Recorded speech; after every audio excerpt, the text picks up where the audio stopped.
All right, big welcome, you guys, to Designed to Dream Part 2. This is a 4-part series, and as the title suggests, I believe that we are all designed, like created, to dream big dreams for ourselves and for our families. But honestly, most of us just aren't. Last week, we spent some time going over our 7 areas of life, and we rated them on a scale of 1 to 10 to truly do an honest assessment of where we are right now. That's the here. Like, where are we? What's here? In order to go there, like we talked about, we've got to really identify where here is, and if we're okay with being here again for another year. And so we spent some time really working through some of that. We then decided we're going to take 100% responsibility for all areas of life and design our own dream. So today is honestly probably the most important like topic out of all 4, because today we're going to truly talk about what's holding us back. Now, last week we talked about limiting beliefs and our own identity, but this week we're going to talk about something just like one layer deeper. Because honestly, if it were easy to design your dream and to create the life that you want, wouldn't we all be doing it? If it were easy to set a goal and hit it every time, if it were easy to, like, we would be doing it yesterday, wouldn't we? So something gets in our way. And as we know, it's most of the time right here in between our 2 ears. But you guys, a lot of times it's more than that, because it's not even just what's in between our 2 ears. It's stuff that happened to us in the past. You know, they say, how can you look out your front window if you're always staring? Like, how can you know where you're going if you're staring in your rearview mirror? You know, so today we're going to take a look at some of the baggage that maybe we've picked up along the way, and we are going to do what they call release the brakes. Now, releasing the brakes truly just means to let go of all that stuff that's holding us back. Now, if you think of driving a car, you're driving the car up a hill, and your brake, like your big, the parking brake is on. You're not going to go very far. Even if you're going downhill, even if momentum is on your side, you're not going to go very fast with your parking brake on. And you can either try harder, try more, do more, give it more effort, or you can simply release the brakes. And when you release the brakes, it's that much easier to move. So for those of you, I forgot to introduce myself. My name is Denise Walsh, and I am a Black Diamond with It Works. And yeah, you're here because you're ready to take yourself to a whole nother level. These are truths and things that I learned. I got my master's in clinical psychology from Wheaton College, which is right outside Chicago. And then the last 2 years, I've spent some time with Jack Canfield, and I actually get to meet John Maxwell in a few weeks and doing some training with him. And so the things that I'm going to be teaching and talking to you about are things that I've experienced myself. I've worked on myself. I've done the tough stuff for several years. Not that I'm ever necessarily on the other side, because life continues to happen. But I can tell you, I'm not just reading a book and sharing this information. I really am coming at it with like a passion, because I've seen it in my own life. I've seen the fruit of what this hard work can do in my own life and my family's lives and within our team. So I'm really excited to share it with you right now as well. So I'm going to start by telling you a quick story, and some of you may have heard it. It's a bit of our Black Diamond story. So again, for those that don't know, Black Diamond means that we hit the top pin level of the company. There are only 2 Black Diamonds in It Works Global right now, us included. Joel and Stephanie Dunn are the other ones, and that means we've hit $100,000 a month for 6 consecutive months in commissions. And a part of our story is that we were working on this goal for 3 years. So they announced that this was an option. We were like, we're going for it. Yeah, let's do it. And we fought hard. In 2013, we wanted to hit this goal. You know, I'm a goal getter. You give me something and, you know, I've got the passion and I make things happen. But so this first time, this 2013, I thought that we had it in the bag. Honestly, I thought it was going to be easy. I mean, you know, not necessarily easy, but I thought we had it. And so I basically just said, cool. And fear thoughts came in, like, what if it doesn't happen? What if this happens? What if that happens? And I absorbed them and I let them go through. The second year, so it didn't happen. Let's just say that it didn't happen. The next year, I thought, we're going to go Black Diamond. I set this, you know, put my flag in the ground. I decided it. I wanted it. But there was this little voice in my head that kept saying, yeah, right. So no matter what I said, no matter what I did, there was a seed of doubt that really took over my thought process, my worldview, and it was this, yeah, right. And you guys, that's like the little guy on your shoulder that is telling you some of those negative things. That's what we're going to kick to the curb today, because a lot of that yeah right or that self-doubt has to do with the way we view ourselves and the way that we view the world. So one thing, I'm going to show my screen here.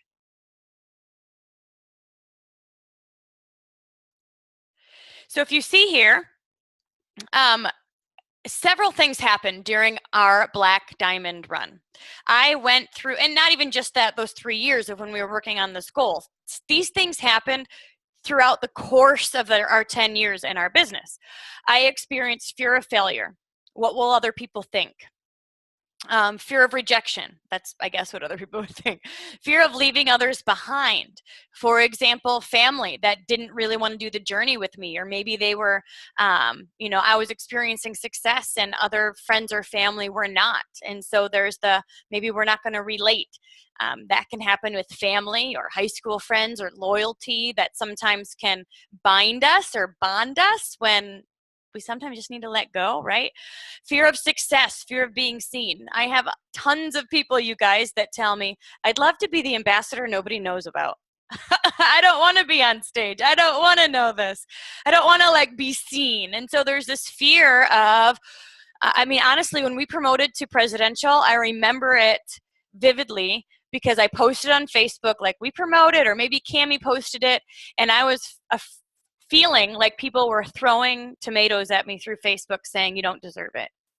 You're, you know, why would you get to go to be presidential, and, you know, things like that. Just fear of what people will say, feeling guilty for success. I had that when we actually did hit Black Diamond. We went to the Black Diamond like excursion thing. They picked us up in an airplane and took us to the private island, and it was seriously amazing. And I felt a pit in my stomach for the whole first day, wondering, why do I deserve this? There's lots of other people working hard, et cetera, et cetera. So just the stories that we tell ourselves are just often not true. Feelings of unworthiness, all of the mud that happens when you're growing through success. I felt it all. I've been through all of those things. And sometimes I'll make it through one and go back to the other. And so it's a constant journey. But what I learned through our Black Diamond experience is that this is kind of the road. You don't really get to start, like, from start to finish without tromping through the mud and getting a little dirty. And what I find happens is that a lot of times we have these fears, fear of failure, fear of success, fear of rejection, and we think, oh, I guess this is a sign that I shouldn't do it anymore. I think this fear,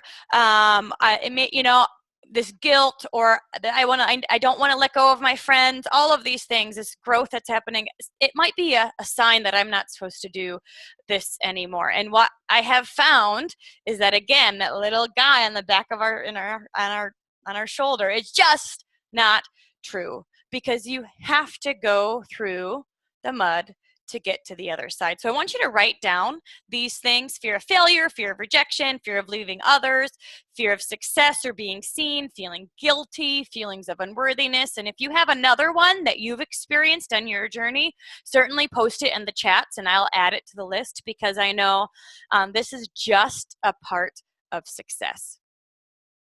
And so when I started realizing that these fears are quote unquote normal, and they don't mean anything about if I'm supposed to be doing this or not, like that's my decision, and with God, not the fear's decision, right?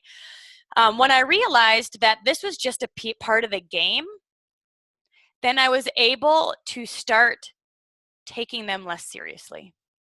So for example, when we were at the Black Diamond experience, and self-consciousness, good, fear of losing it all. I'll write those down.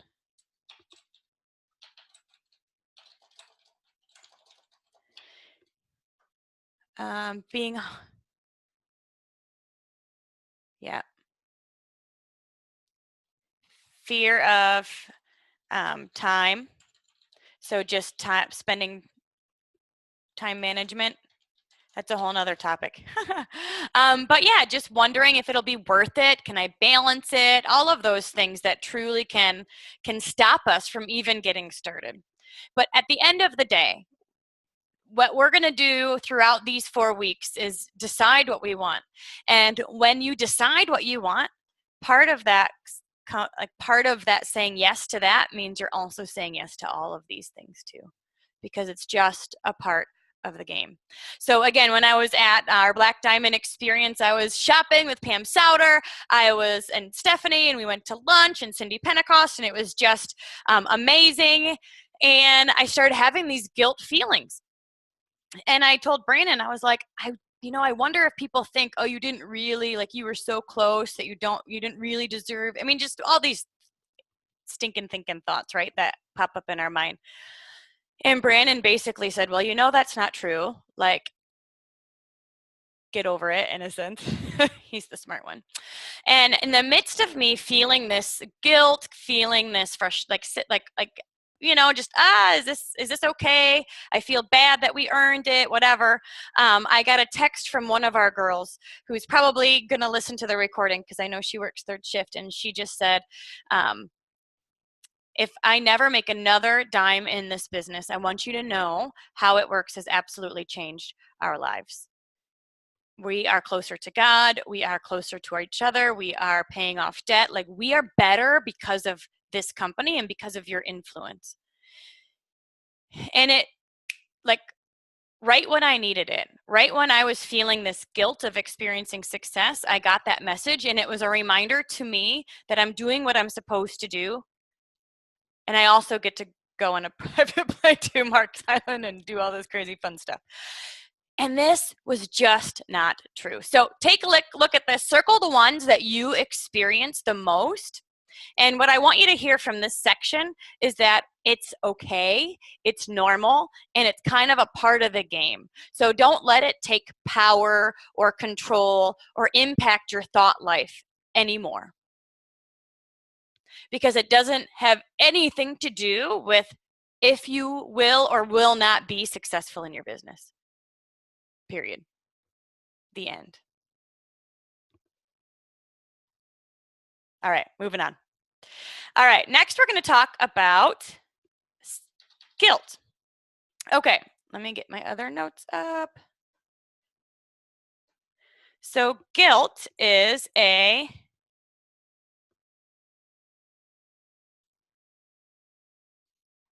we go. Guilt is the result of having a belief about how you should or shouldn't be, or how you should or shouldn't behave, and then not acting accordance to that belief. So basically, it's a tool for you to kind of keep you in line. For example, if you don't think that good moms, I don't know, I just heard about the movie Bad Moms. It makes me think of this. If you don't know, if good moms stay out till 3 a.m. With their friends, and then you stay out till 3 a.m, you might have guilt about that. So basically it's saying, Yes, I'll share the screen in a minute. I just want to read through my notes first. So, guilt is having. Guilt is when you have a belief about how you should or shouldn't be, or how you should or shouldn't behave, and then you do something different. So you have a belief, and then you do something different, and so you feel guilty about that. So guilt is something that we use to punish ourselves over and over and over again. It can be a negative thing that we say we are not worthy because of the guilt that we feel. It's that knot in your stomach. It pulls yourself down. But at the other hand, it's also a tool that can be used to move you in a new direction. It's kind of like bumpers, when you think of bowling. Guilt can be something where you say, all right, nope, that's a little bit too far. Maybe I want to go this way. And it's basically a sign that you want to move into another direction. But if not dealt with, it can keep you stuck in the past and unable to move forward. So the opposite of feeling guilty, which means that you feel like you did something wrong, is to offer yourself forgiveness. Now, remember, you cannot change the past, but you can change your view of the past. And I'm going to show you the notes right now for this. So the notes for guilt. Basically, the idea is to take a look at the situation in which you feel guilty about, whatever the case may be. Whether it is with your business, with your family, even a commitment you made to yourself, like I'm totally working out in the morning, and then you don't, and you feel guilty all day. You cannot change your past, but you can change your view of the past. I'll read through these and explain it in just a minute. The Bible doesn't address forgiving yourself specifically, but it does speak on the fact that God forgives you. So 1 John 1:7 says, but if we walk in the light, as he is in the light, we have fellowship with one another, and the blood of Jesus, his son, purifies us from all sin. Jeremiah 31:33 says, no longer they will teach their neighbor or say to one another, know the Lord, because they will all know me, from the least of these to the greatest. For I will forgive their weakness or wickedness and remember their sins no more. If guilt has been pervasive in your life, then tonight is the time to accept the Holy Spirit's gift of freedom and to forgive yourself too. Deep breath. So if this is something that's stirring within you, the question to ask yourself is, what do you feel guilty about? Sometimes we don't even really know. We have just this pit in our stomach or a knot or a heaviness in our heart. So what is it? What should or should not did you violate? Someone asked for the scriptures in the chat, so I'll add those. Bold these guys. So what did you feel guilty about? What is a should or expectation that someone else has that possibly affects you? So what's interesting about the second question is that sometimes it's not even your should. It's like it's somebody else's expectation that you violated, but you feel guilty about it. Maybe your parents or grew up with an expectation of you that you don't agree with. It doesn't fit you anymore. Or maybe your spouse has an expectation, or your teammates have an expectation, and that is what you violated, and it impacts you. What is unrealistic about this belief or should? So an example of this is, I know of a lady whose mom passed away. And she was in the hospital for months, months, months, months, months, months. Well, maybe like not a year, but like 3 or 4 months they were in the hospital. And the daughter was with the mom, connected, and, just being a part of treatment and all of those things. But yet the mom passed away when she was not there. And she felt a heaviness to that. She felt like she should have been there, and she wasn't, even though she was there most days for hours, right? She had this heaviness and this deep grief and sadness and these feelings of guilt that her should was, I should have been with my mom when she passed away and I was not. So what is unrealistic about this belief or should? Is it realistic that she's there 24/7 every single day of, for months upon months, taking time off of work and taking time away from family? And is that a realistic should? Not necessarily. In relation to this action or non-action, can I change the past behavior? No. We can't. That should be no for most people, most of us. So how can we get rid of the guilt? So what we want to do is take number 3, what's unrealistic about this belief or should? Create a reframe. And my favorite, when I use guilt as a warning sign that maybe I should do something different, maybe I need to make amends or apologize if I've hurt somebody's feelings or didn't live up to my own expectations. Certainly apologizing to my spouse, to myself, to others if necessary, to mend relationships. But my favorite is I did the best that I could with the information that I had at that time. In the example, did the lady know that her mom was going to pass away? No, she couldn't have known that. She just was going home to, get a little bit of a break, take a shower, or eat some not hospital food. She was taking care of herself. She did the best that she could with the information that she had. She did not know. If she had known different, she could have done different. I didn't know what I didn't know. Now that I know better, I will do better. So again, these are things that you say to yourself when you're experiencing guilt. Something that you did that you wish you wouldn't have done. I did the best that I could as the person that I was at that time. I am better and will do better. Letting go of guilt can absolutely release your brake. Because how often do we ruminate over that situation? What could we have done differently? How we could have changed it? What we could have said? What we could have done? I mean, we replay that scenario over and over and over and over and over again and waste lots of precious energy on things that we cannot change. The only thing that we can do is learn.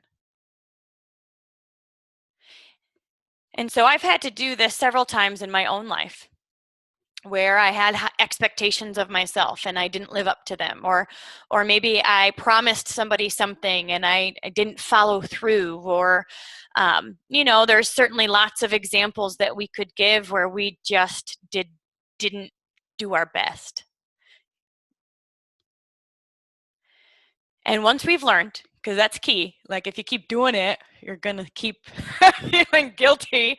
You're going to impact relationships. Like the goal is to not say, oh, well, you only live once and like keep going. The goal is to learn from it, accept it, but then heal from it. Healing from it is where the power comes. Maybe it's a previous relationship where it didn't go the way you would have wanted it to go. Or during a fight, things happen that you wouldn't have expected or wanted, right? Learn, accept, and heal. And heal comes from, I did the best that I could with the information that I had at that time. I didn't know what I didn't know. Now that I know better, I will do better. I did the best that I could as the person that I was at that time. I am better and will do better. So if this resonates with you, I want you to decide your healing reframe right now. Write it down. If you're thinking of a situation, write down a few words to remind you of the situation, but then your healing reframe. And what you get to do is when those memories, that story, that old story that you played in your head over and over and over again, you now have something to combat it with. You know, when that little like, yeah, right, voice starts creeping in and says, you should have done this, you should have been better, you shouldn't have acted this way, you stink, you know, like all of that stuff, you can come back at it with I did the best that I could with the information that I had at that time. Now that I know better, I will do better. And you shut that guy down. Janelle says, I did the best that I could as the person that I was at that time. I am better and I will do better. I love that. When you take the time to work through any lingering feelings of guilt, you will wake up with a lighter step, like a skip in your step, because you will know that you are no longer held bondage to something that happened in the past. You learn from it, you heal from it, or you learn, you accept, and you heal. But sometimes, you know, I think there's a piece of forgiving yourself. You do, certainly, if you need to make amends and talk to others and ask for forgiveness, like that's absolutely a piece of it too, because sometimes what we do impacts other people. However, sometimes what we do, I don't know how to erase people drawing on here. That's, oh, let me see if I can do it. Clear. Yeah. Oh, cool. Sometimes what we do, it's not about us, right? It's really about what other people are doing in their lives. And sometimes, nope, I'm going to not share my screen yet because I'm not ready. I want to read some stuff about our next topic real quick. Sometimes it's not about what we do, because we can impact ourselves fairly easily. Sometimes it's about what other people do to us. You know, when it's about ourselves, that's guilt. When it's about other people doing something that violates our should or our belief, resentment can build up. And resentment is the result of having a belief or an expectation or a should of about how somebody will behave, and then they act in a way that violates this belief. So, sorry, my phone is blowing up and it's like, there we go. Now it's totally off. So resentment is when somebody else violates the belief that you have. So an example of this is when somebody hurts your feelings. Or you know, an easy example is they set a time to meet and consistently cancel. And eventually you learn not to invite them anymore, right? There's just this low grade kind of resentment that can build up when you say, that's not how a friend treats a friend. It can be a, it can be a bigger resentment, a spouse that is cheating or lying, or, you know, obviously things that break your trust. Resentment can build up. And the best way to heal resentment is to forgive one another. Now, I know that this can be a really tricky subject when you have been hurt over and over and over again. The Bible challenges us to forgive our neighbor over and over and over again. And when Peter asks Matthew, or in Matthew 18:21, Lord, how many times shall I forgive my brother or sister who sins against me? Up to 7 times? And Jesus answered, I tell you, not 7 times, but 77 times. Forgiveness is not about forgetting or accepting the wrong behavior. And it isn't even saying that you are not justified in how you feel. You probably are. But it's about healing yourself and letting go of the negative emotions that hold us down. Even if we choose not to have a relationship with this person going forward, which is in our right, forgiveness will free us from being emotionally tied to them. Guilt, resentment, and bitterness are like drinking a poison and expecting the other person to die. But in reality, you are only harming yourself. So this is a difficult thing to touch on because it can bring up so many stories, so many memories, so many hurts. Nobody likes to be reminded of those things. But what I can tell you from experience is that just like with guilt, if we don't learn, accept, and heal from resentment, then this can keep us stuck too. I've had situations where I have been hurt over and over and over again. Unintentionally, but still hurt. And it can be very easy to go through that same like trap of stewing, of ruminating, of your thoughts and your mind are in this gutter of what if I could believe they did that, you know what I mean? You're just like living in this space, this like pent up ball of negative energy, and it doesn't help anyone. Ugh. I mean, I lived here for a couple years, just feeling consistently hurt and let down. And I remember saying to someone like, how many times do I have to forgive? Like, this is ridiculous.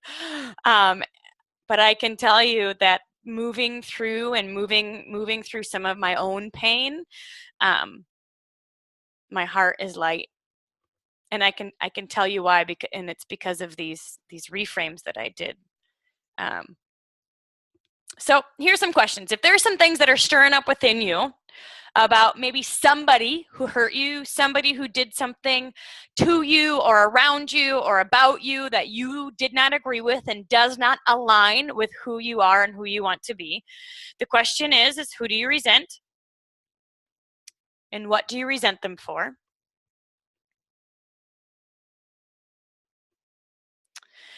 What belief or expectation about how they should be do they violate? What's the should here?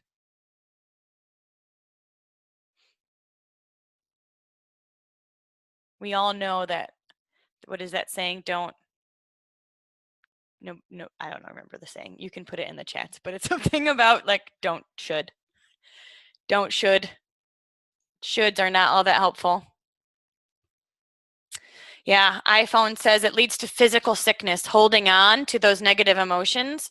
The thought, I mean, you're stewing. It's hard to do much else when you're in your own like cloudiness. It's hard to work.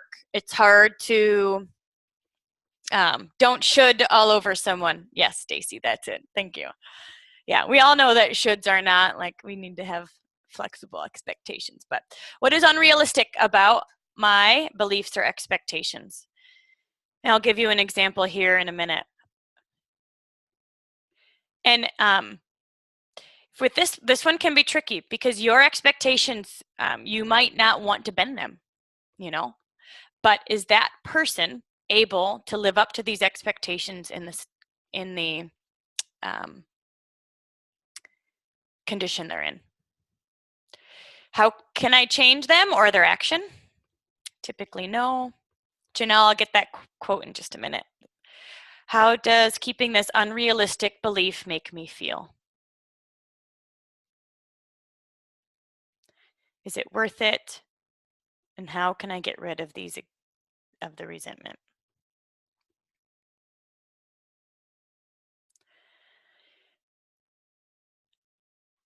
So we know that even if we don't want or need the relationship in our lives, even if we are not necessarily going to bend on our beliefs or expectations, like what they did was wrong, period, like there's no bending that, we know that getting rid of the resentment is only going to help to heal us.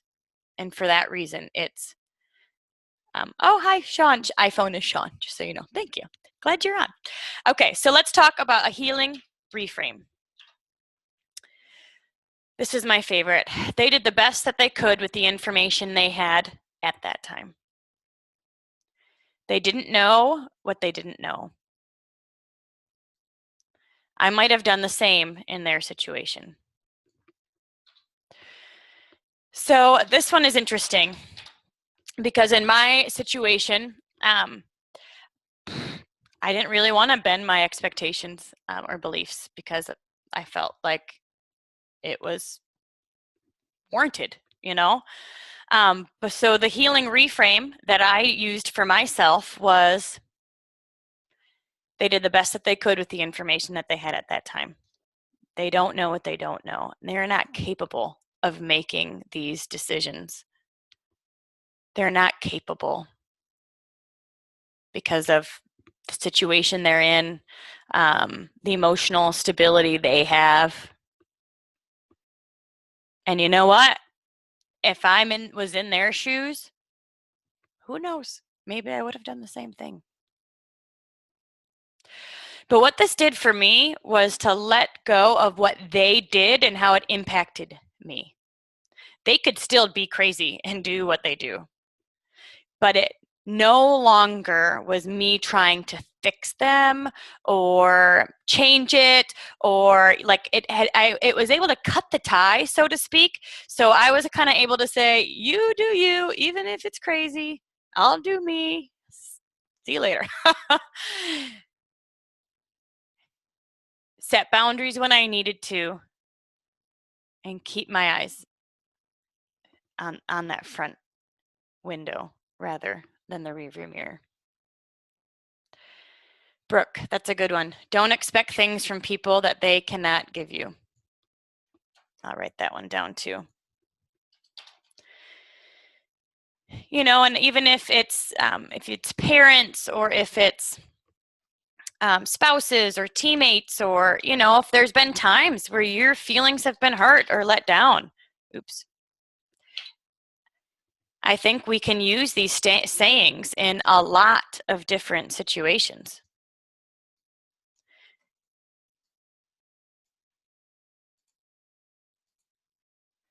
And what I found is that the more I own my emotions, like we talked about last time, I take 100% responsibility, then someone else doesn't have the power to trip me up.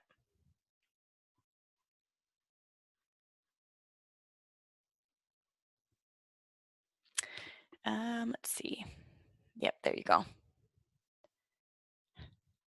So Tori says she has resentments towards a teammate that is poaching and constantly denies it. So this is what I would recommend for somebody who is, what I would do in that situation, Tori, honestly, is set clear boundaries, turn into compliance as many times as you need to, and let go.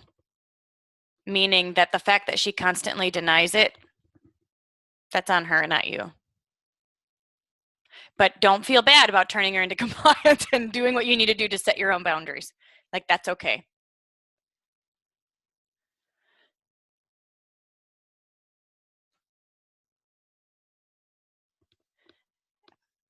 All right. I've got two more things that can trip us up. And then I know you guys are taking notes, so good job. Okay, so jealousy. Jealousy is another one. And I experienced this year as well. And we talked about this a little bit last time, where we said that the jealousy is really a sign that someone else is making something a priority and you're not. So if you're jealous of somebody's, you know, long hair or fit physique or business success, a lot of times it's because they're making that a priority and you're not.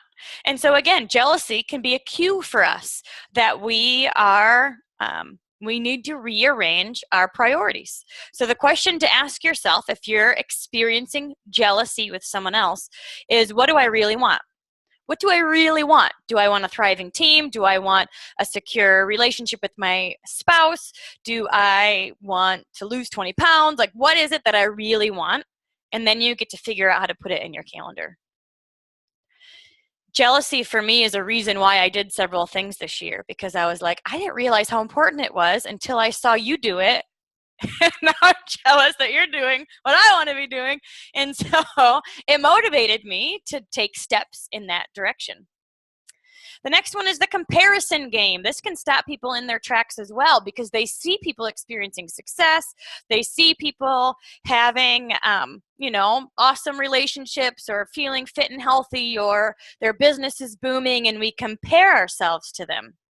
And often we feel jealous, so that's something. But when we compare ourselves to them, we're comparing. Jealousy is like the outcome. We're jealous of the outcome often. Comparison is like you are comparing the inside. Am I good at this? Am I really going to be successful? Am I going to be a good leader? Am I going to love people? Am I really good? Basically what we're saying is, am I a good person? Are they better than me? That kind of thing. So the question to ask yourself if you're playing the comparison game with somebody else is not just, what am I really good at? But basically, what are my awesome characteristics? What are my traits? Who am I that makes me worthy? Comparison game and jealousy do kind of go hand in hand, because it's about an external person. With jealousy, you can say, what do I really want? With comparison, you can say, who am I really? What qualities and characteristics do I have that I can be proud of? Usually when people come to me and they say things like, what am I doing wrong? They're doing this. Am I doing it wrong? Am I doing it bad? Am I whatever? I will immediately ask them about their strengths. There you go. Focus on your strengths. What are you good at? Stay in your lane, all that kind of good stuff. But I know some people don't even get started because they take a look at somebody else and don't think that they have what it takes. And that's not true at all. So who are you? What are your strengths? So out of all the things we talked about today, guilt, resentment, jealousy, comparison, which one stands out to you as being your parking brake? The thing that you are maybe more focused on than you think that you should be. It impacts your emotions. You find yourself stewing on it or feeling like you're in this dark cloud and you don't really know what to do next. Take a look at where you are and circle the one or write down the one that you think impacts you the most. Nicole says resentment towards biological dad for not trying to be around her kids. It's an interesting thing because you know that it's probably a good thing. You wish it was different, and there can be some grief there. But the statement of he's doing the best that he can with the information that he has. When you think of his parents and their involvement in his life and all of those things, you're like, with his skill set, He's probably doing the best that he can. You know better, and you can do better. Good job, Nicole. Yes, comparison game. Yes. You know what's so interesting is that ambassadors talk about this quite a bit. They'll say, I was head down, focused on my business, running a mile a minute, like just working on my team, generating leads and following up and doing it. And when I promoted to either diamond or ambassador, whatever it is, they took a breath and they looked up and they started looking around. And then they said, oh, what are you doing? Oh, what are you doing? Oh, maybe I should do that. Maybe I should promote on Instagram. Maybe I should do parties. And they start second guessing everything that they did that got them to ambassador, because they start looking left and start looking right and playing that comparison game. I learned this watching the Olympics one year. By the way, watching successful people just gets me going. So the Olympics are going to be on in February, and I get so excited about it because it's just people doing one thing well, for finding your niche and doing it. Anyway, I just get excited. But either way, you'll see in the swimming lanes that when they do the race, they just do their race. It's like every morning for practice. They're doing their thing. They don't look left, they don't look right, and if they do, they get called out for it because it slows them down. And so they just jump in and do their thing. As soon as they start looking at what other people are doing, it slows them down and impacts their time. So they stay in their lane, right? Stay in their lane. All right, one more thing before we move into breakout groups. I love this story. So emotional triggers, whether it's guilt, resentment, jealousy, or the comparison game, sometimes things touch a nerve. And when it touches a nerve, it just goes, oh, that did not feel good. That just bothered me. You know what I mean when that happens? So here's a story about emotional triggers. So let's say that I came on this webinar tonight and I said to you, or somebody wrote in the chats, let's just say, that I have green hair. Green hair. That's what they said. And I was like, I really don't think that's true. But thank you for your opinion. Maybe the light makes it look green. I don't know. But it's not really green. So thank you for your opinion. I don't really think that's true. But what if I just got my hair dyed and she totally messed it up and it is tinted light green? Not in a cool it works green, but super gross moldy green. And I try to hide it by doing my own blonde over it or something. And I get on the webinar and someone says, Denise, is your hair green? All of a sudden, because I think my hair looks green, I've been trying to hide it. I'm embarrassed already that my hair looks green. That touches a nerve. I can respond a lot of different ways. I can say, I can't believe it, that silly hairstylist person totally messed me up. I'm going to be green for weeks. I can get emotionally frustrated or angry or sad or whatever the case may be. But the reason why you saying that impacted me was because I already was self-conscious about it anyway. So what I have learned and what this story shows is that it's really not about what you say to me. It's about what I say to myself. If I'm self-conscious, if I'm already thinking about something and embarrassed about it or wondering, and you say something to me about it and it triggers a nerve, that's a sign to me that I'm not comfortable in that space. For example, if someone were to say to me, Denise, you travel too much. You must, maybe they even just say that. You travel too much. You seem to be gone every other weekend. Goodness, are you ever home with your boys? There's a part of me that could say, oh my gosh, does she think I'm a bad mom? I travel once or twice a month. Does she think that, and I could get wound up and caught in a whole rabbit trail of that. But the reality is that I pick my boys up from school every single day. In fact, we probably see too much of each other. I'm a work from home mom who's here, but before they leave and when they get home, and I travel once or twice a month, which gives them boy weekends, and they love it.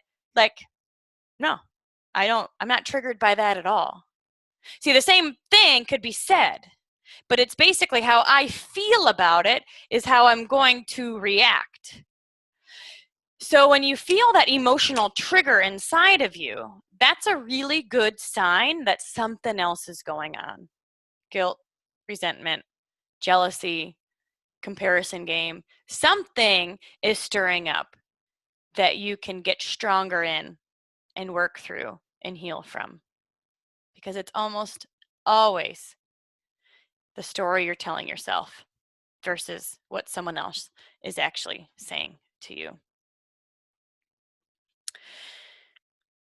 All right, so what I'm going to do, I'm going to end with one thing, an announcement. I'm going to do breakout sessions for about 5 minutes, and I want you guys to share. Don't get off quite yet, because I do have an announcement. Even if you can't talk, it's okay. And then I'm going to come back and close us out, because I want to give you a chance to talk through this with somebody. But my announcement is that because of myself working through some of this stuff, I have taken a lot of action this past year, and I am really excited to announce that starting January 1st, I am starting my own podcast. This is called the Dreamcast, and it is basically a place where I am going to be interviewing success stories, people who have designed their own dream. They've broken through their own glass ceiling. I have a few interviews under my belt already. This is going to be also uploaded to my YouTube channel. So you can subscribe to YouTube, or you can go to iTunes or whatever podcast player you have and go to Dreamcast with Denise Walsh. The first one is live. It's a bit of my story. It's going to formally launch on January 1st. I think we're going to change the picture that's on there. I'm meeting with the person tomorrow. But if you are interested and willing to support this adventure, then I would love for you to go to the podcast. It's live already. Listen to the first one and give it a 5-star review. I will pick 3 people who comment on this first episode and leave a review on iTunes or whatever podcast player you have to get a free Dream Life Workbook bundle when it comes out. So I have started the Dreamcast. Well, I'm planning to start the Dreamcast, but we've also worked on a Dream Life Workbook this year that has a lot of these exercises and principles in it. So I'll randomly pick 3 people to get that when it comes out. So yay! I am really excited and slightly scared and nervous and embarrassed, vulnerable to launch it all. So this is the first time I've actually mentioned it to anybody that we're doing this. So it's pretty fun. I'm really excited about it. Something that's been on my heart for 3 or 4 years. So finally just kicked my own booty and put it on the calendar. So thank you to anybody who is willing to do that for us. Thank you for the comments too. I know, I'm really excited. And scared and excited, but I'll tell you all about my journey as we go through it. I know, now I'm blushing. Okay.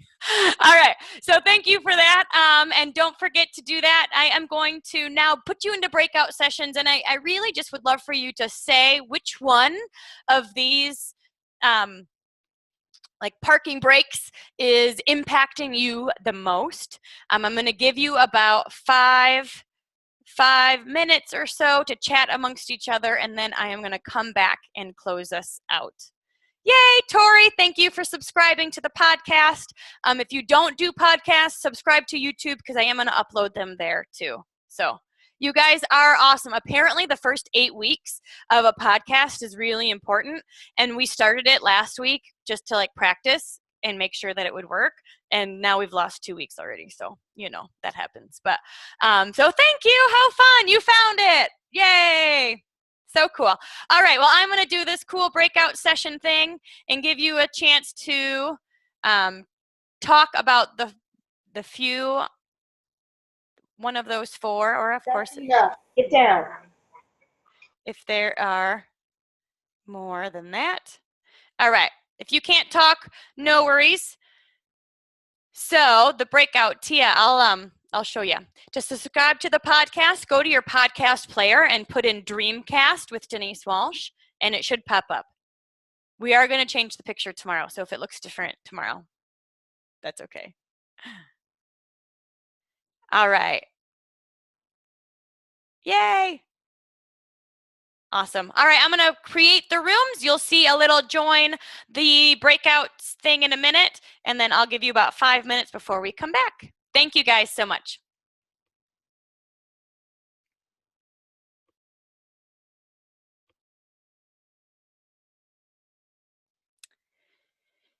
If you just press join the group, and then basically just go over the 4: guilt, resentment, jealousy, or comparison, and decide and just chat about what you what impacts you the most.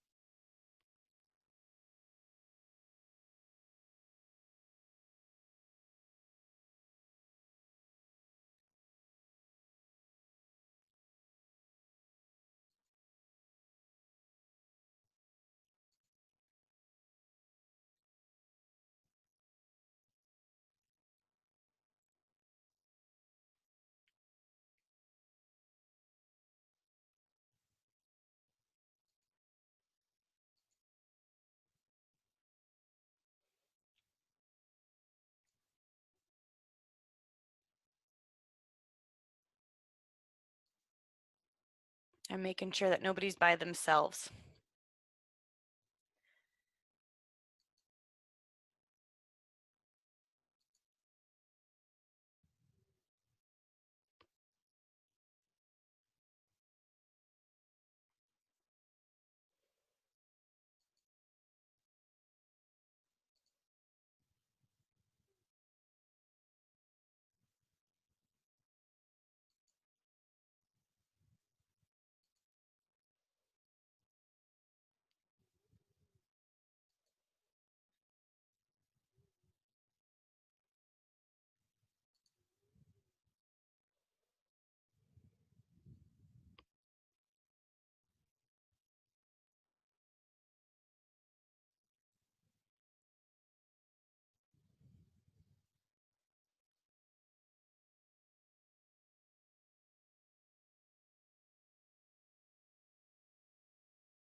You guys are muted, but there are 3 people in this room.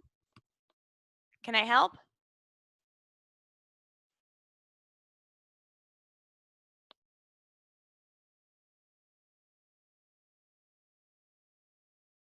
Hello, hello?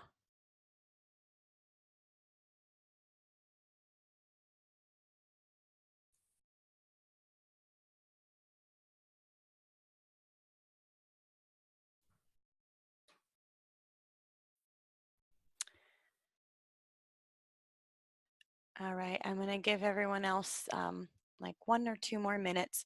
So if you are here in the main room and did not go to a breakout room and want to share which out of all of these impact you the most, guilt, resentment, jealousy, or comparison, please feel free to chat in the chat.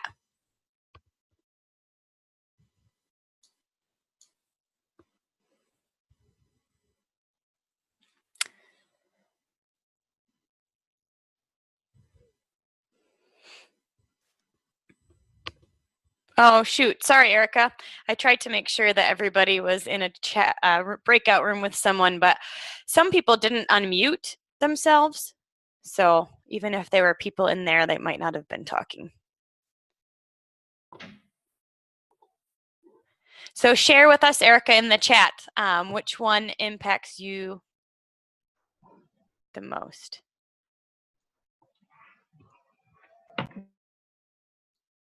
Guilt and comparison, Andrea. Good. All right, I'm going to close all the rooms. They get a minute warning, and then they'll pop on.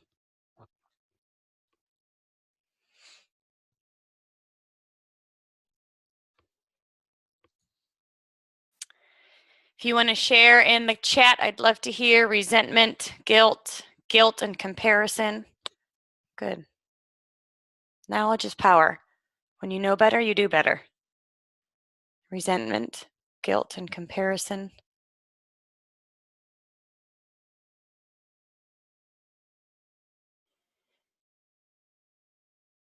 Good. This can be the hardest week, of course, because this is the stuff we often don't like to talk about. But yet at the end of the day, this is the stuff that can really give us the most progress. Next week, we are going to dive in to what you really want, what are your ideal in all 7 areas? What does your ideal day look like? What are your strengths? And really hone in on what you, to like a whole nother level, would look like. If you had no worries, no debt, no time constraints, like your ideal situation in all 7 areas, like we are going to get super loud and super clear about what that looks like for you. So as you can imagine, that's my favorite week because it's the most fun.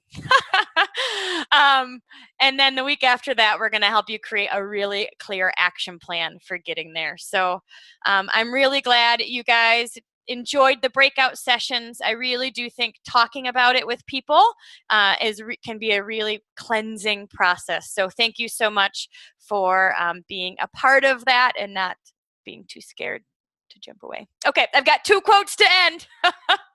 The first one is, this is not the quote, but I want to ask, how many of you feel lighter just from processing through some of this information? Just a decision that it's not going to hold you back anymore. The quote says, sometimes you don't feel the weight of something you've been carrying until you feel the weight of its release. And I just pray that if this stirred up anything for you today, that you will leave lighter, that you will leave with a way to process this, to learn, accept, and to heal. So that way you can release your own parking brake and start creating your own momentum.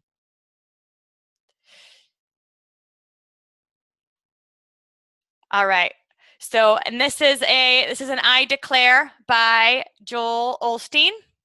And basically he just says that, well, I'll just read it. This is my declaration to all of us today.